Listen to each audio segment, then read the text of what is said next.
thousands of generations that had prayed and waited and expected his coming and the reign and the justice that his government will bring.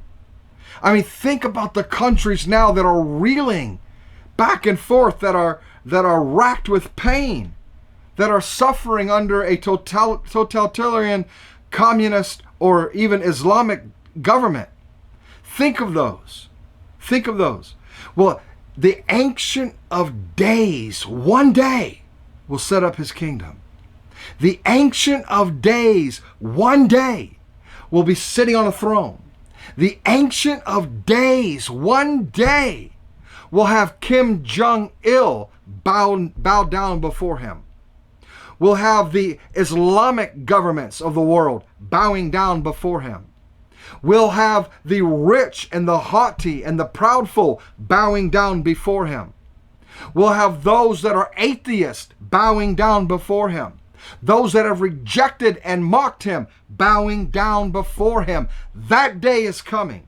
That day is coming. The Ancient of Days will rule and reign, and all of those that have rejected him, mocked him, scoffed him, and set up their own kingdoms will be living in a rubble, will be living in a graveyard of empires as their empire comes down.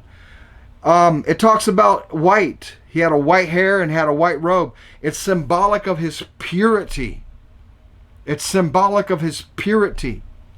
And it talks about a river of fire that was flowing, coming out from his presence. This is the stream of fire that is symbolic of the new teaching, which would purify the nations and remove the dross. This is symbolic of the teachings of Christ, his ways, his government, that will flow from his mouth. And it talked about flaming wheels. We're talking about in Daniel 7, 9, and 10. Flaming wheels means speed. And that goes back to a Hebrew word that brings in the meaning of chariot. And it's speaking to us of that new teaching that will spread like fire throughout the land. You know, right now, a lot of preachers of the gospel of Jesus Christ, you know, we're doing what we can. We'll put out a message. There's good pastors with small little congregations all around this land. And there's people that are doing what they can in dealing with what they have to deal with, but still getting the gospel out.